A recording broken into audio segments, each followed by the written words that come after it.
And now it's time for our viewer poll review. Earlier we asked, have you ever seen a shark at the beach before? 40% of you said yes, 59% of you said no, 1% of you say you're not sure. We also asked, do you have any family or friends who served during World War II? 86% of you said yes, and 14% of you said no. And now we take in an interview with Adarius McCormick and Texas House District 30 candidate Stephanie Bassam.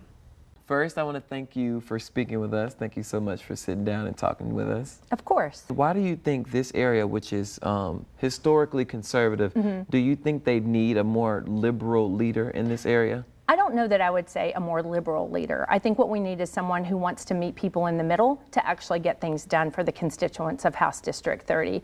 Legislating from extremes doesn't benefit anyone, so it's the ability to bring people together to come up with common sense solutions that work for a majority of the people. So I don't kind of partake in that, extreme left, extreme right rhetoric. I believe that in the middle, when everyone leaves the table wishing they had gotten a little bit more than they got, I think that's when you really find success.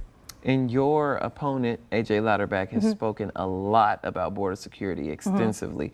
What are your thoughts on the Texas border and its security? Well, so I think we have a problem at our border, obviously.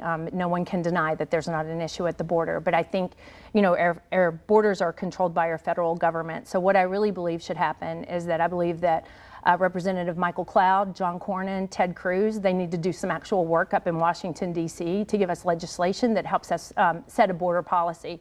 Let's do something about our asylum claims. Let's do something about the things that are actually happening at the border. And as a state representative, I believe it's my job to ensure that our local police and leadership has the resources that they need to keep the people in House District 30 safe and secure.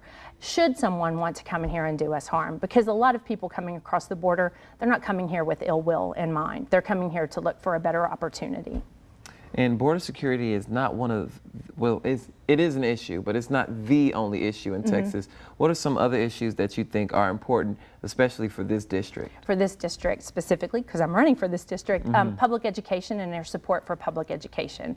We have to lift the daily allotment, or the student allotment. I think we sit at like $6,460 per student. It's not enough money for us to be able to do everything we need to do in public education to support our teachers, to support our buildings, to provide opportunities for our students. So I oppose vouchers. I oppose school choice the way that Greg Abbott is laying out school choice. I know I've heard A.J. Louderback say, he supports school choice with a carve out for rural communities, and I don't believe if you're starting legislation with a carve out that that's the best way to go about it. I grew up in a rural community in southern West Virginia, so I know what issues are that face rural communities. I live in a rural community here in Texas, so I understand that those challenges are real, and there needs to be some consideration for rural communities.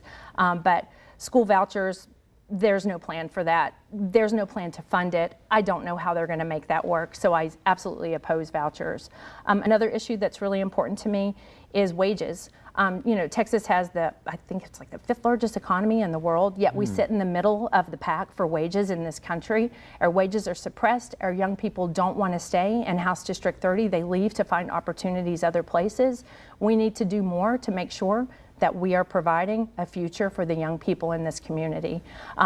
Most of us that are here, I'm 56, so most of us that are here that are my age, we can be quite comfortable living here. It has a lot of the things we want, but we want to see our young people stay, and we want to see young families move into the area. So we need to make sure that we have industry that has good wages that's coming into this area to support that.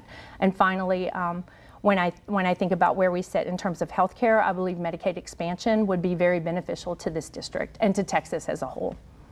And now come November, you are the underdog, I will say, because this is a conservative area. What do you want people that maybe won't accept Democratic views or understand where you're coming from? What do you want them to understand about your views or your plans if elected? That I'm the person in your community that you run into in the grocery store. You see me at the feed store. I don't have extreme views. I think we have more in common than we don't have in common. And I think we kind of need to come together and see our commonalities and the things that we can actually achieve. Holding out for everything doesn't benefit anyone. So I hope if people have questions that they would, reach out to me. I'm happy to come to speak to anyone, anywhere, anytime, to discuss issues. I believe in the freedom of speech, so I'm not here to squash anybody's thoughts that they want to express. I believe, open dialogue is the best dialogue, and I hope that people would just be willing to give me the opportunity to have the conversation. They might find that I'm going to be their best candidate. Thank you so much. Thank you, Adarius. I appreciate it. Thank you, Adarius. And that does it for this week's show. Be sure to come to crossroadstoday.com for more Community Crossroads. Have a great rest of your week.